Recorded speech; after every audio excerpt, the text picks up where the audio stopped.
There is something about light that nobody tells you when you are young, and honestly, when they finally do tell you, most people do not believe it.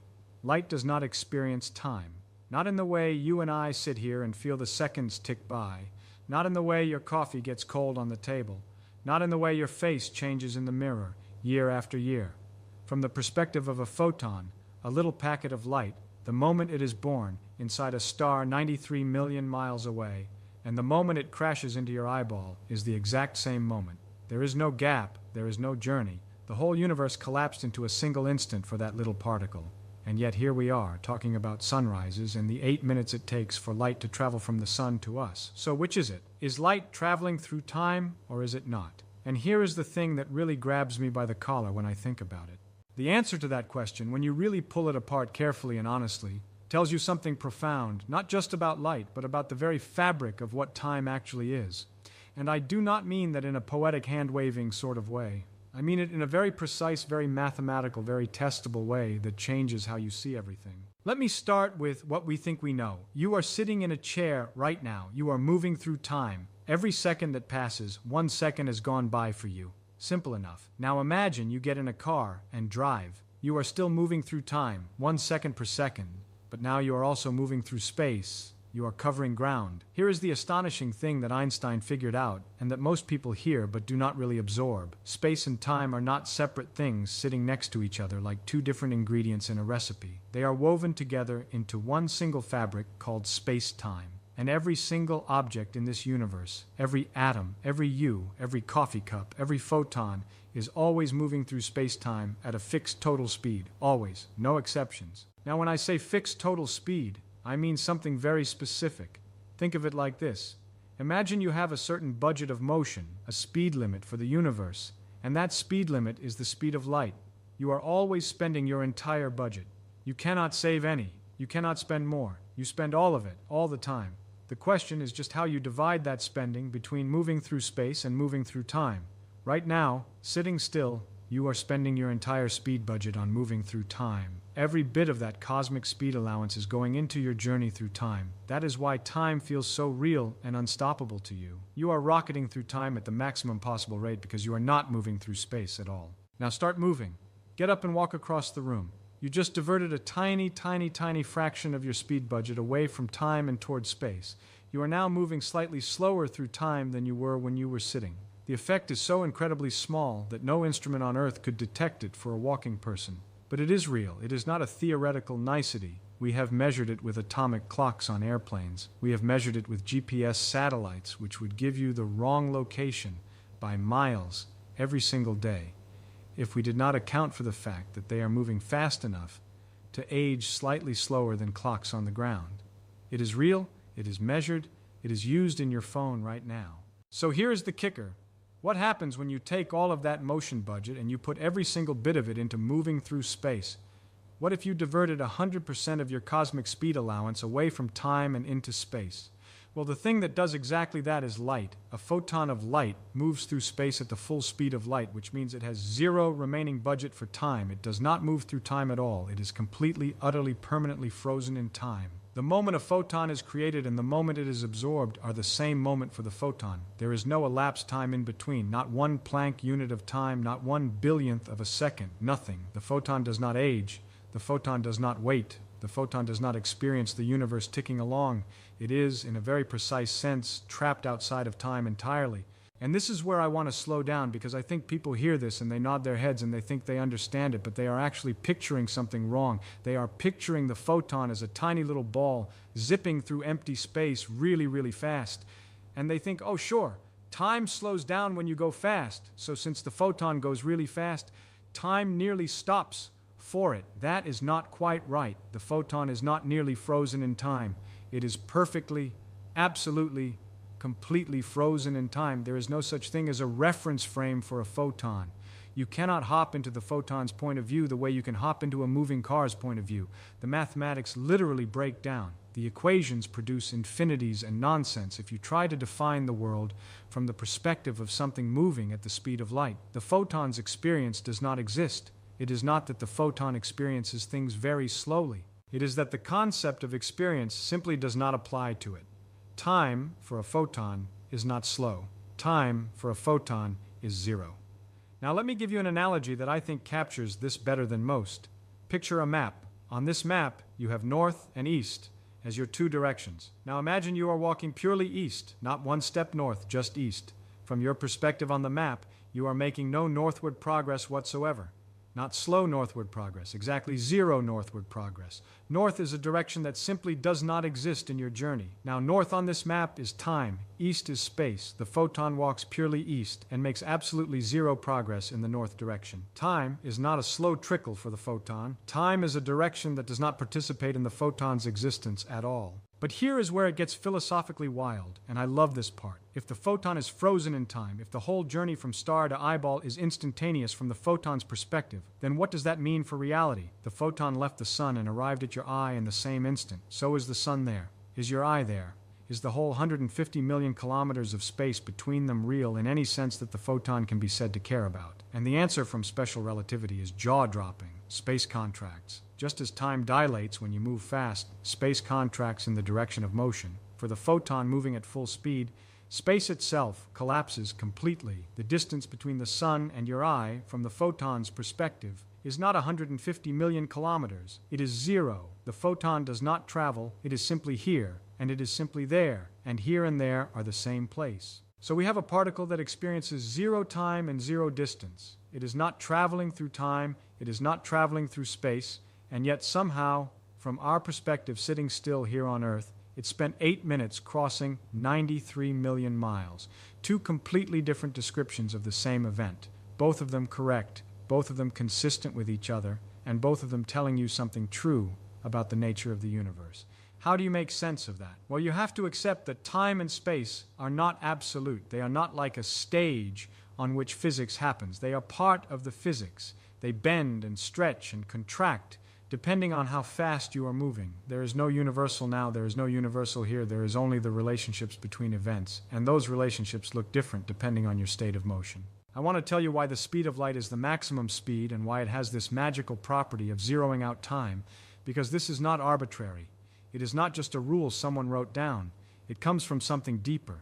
Think about cause and effect. If I throw a rock and break a window, the throwing comes before the breaking. Every observer in the universe, no matter how fast they are moving, will agree that I threw the rock before the window broke, because before effect is sacred. Now, if something could travel faster than light, if I could send information faster than light, then there would exist some observer, some person moving at some particular speed in some direction, for whom the information arrived before it was sent. Effect before cause. That is not just weird. That is not just uncomfortable. That breaks the entire logical structure of reality. You could build a machine that sends a message back in time to prevent itself from being built. The universe becomes logically self-contradictory. So the speed of light is not just a coincidental measurement someone got in a lab. It is the boundary that protects causality itself. It is the universe's way of keeping the story of reality coherent, keeping causes in front of effects and effects behind causes, all the way from the biggest galaxy to the smallest quark. And light, sitting right on that boundary, is in an interesting position. It is the thing that carries information, electromagnetic information, the signal of the universe, at exactly the speed where time goes to zero. Light is the messenger, and it is also the universe's way of defining how fast messages can go at all. The fact that the same thing, electromagnetic radiation, does both jobs is remarkable.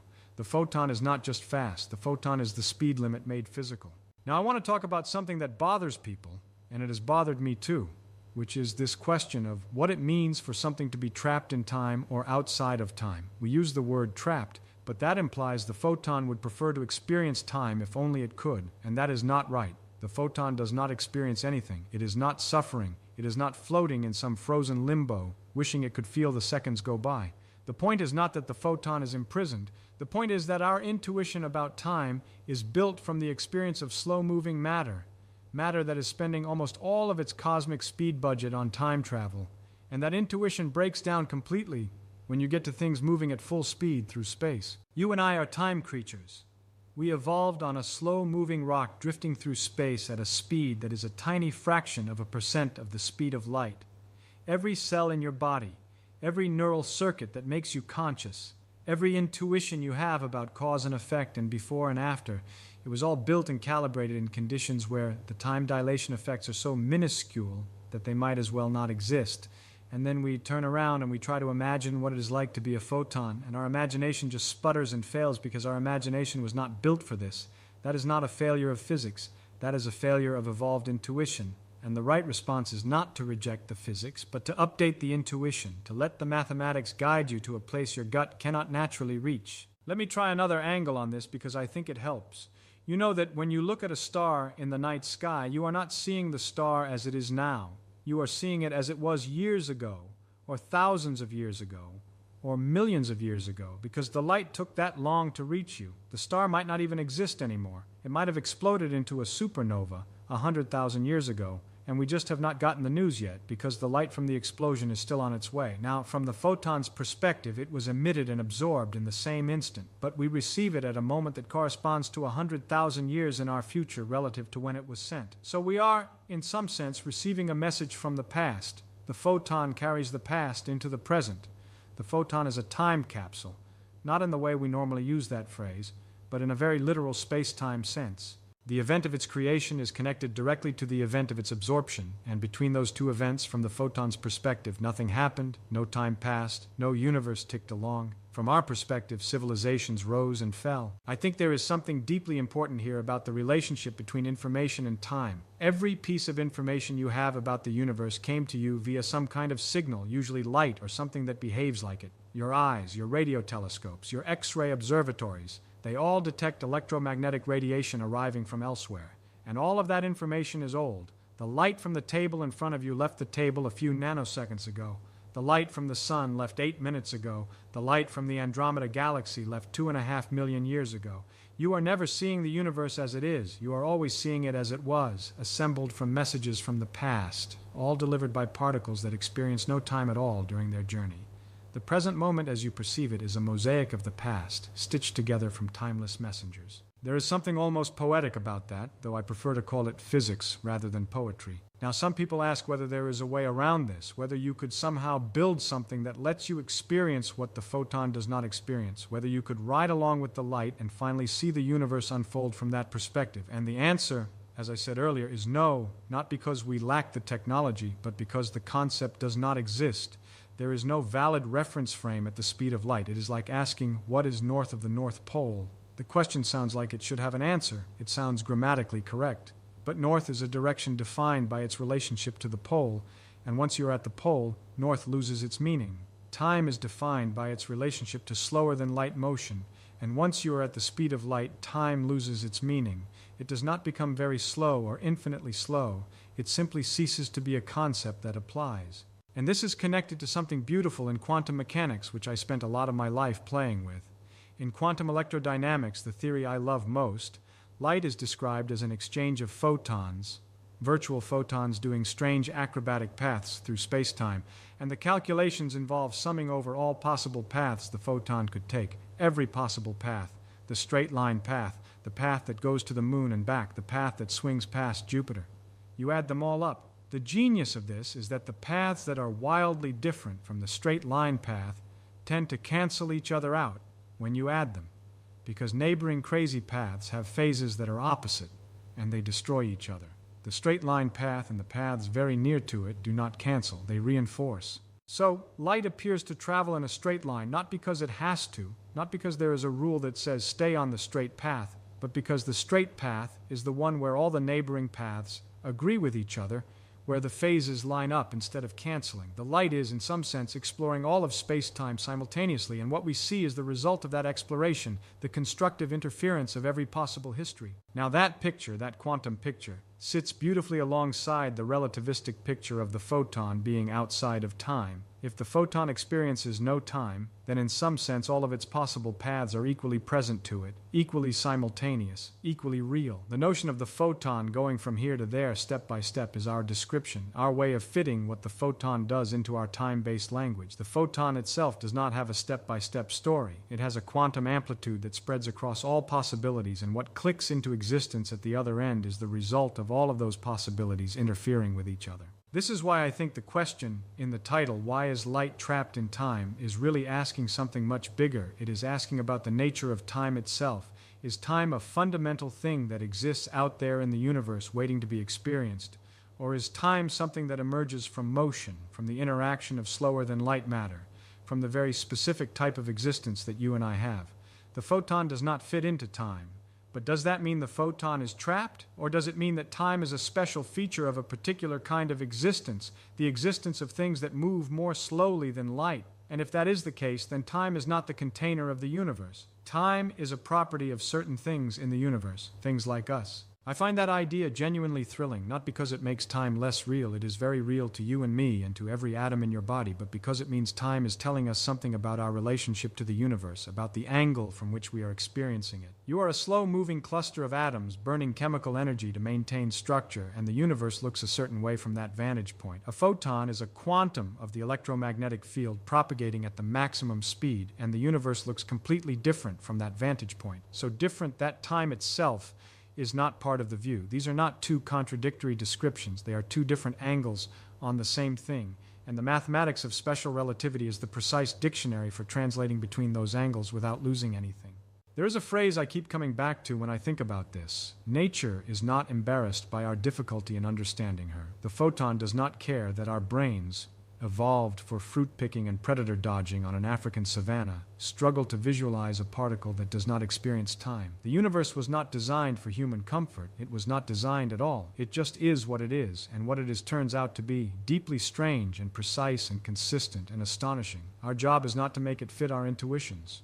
Our job is to figure out what is actually going on, and then let that reshape our intuitions, slowly, carefully, with the help of mathematics and experiment, and an absolute refusal to pretend we understand something when we do not. And here's the thing I want to leave you with. The fact that light is outside of time is not just a curiosity about photons. It is a clue about the deep structure of reality. It tells you that the universe has a geometry, a four-dimensional geometry of space-time, with a very specific rule about how distances work in that geometry, a rule that mixes space and time together in such a way that the speed of light appears as an absolute invariant to every observer everywhere. That rule, that geometry, is what makes electricity and magnetism into a single unified force. It is what makes quantum field theory possible. It is what gives the universe the structure that allows atoms to be stable and stars to burn and planets to form, and you to exist and ask this question. The photon being outside of time is not a strange footnote. It is a window into the deepest thing we know about the architecture of existence. So the next time you walk outside and feel sunlight on your face, think about what just happened. Somewhere in the core of the sun, a nuclear reaction released a photon. That photon bounced around inside the sun for tens of thousands of years before it finally escaped from the surface. Then it traveled across 93 million miles of empty space for 8 minutes, and then it hit your face. From your perspective, that is a very long journey across a very large distance over a very real amount of time. From the photon's perspective, there was no journey. There was no distance. There was no time. There was just emission and absorption, alpha and omega, beginning and end, in a single eternal instant. You and that photon looked at the same event, and you each saw something completely different, and both of you were right. That is the universe. That is the thing we live in, and I think that is absolutely wonderful.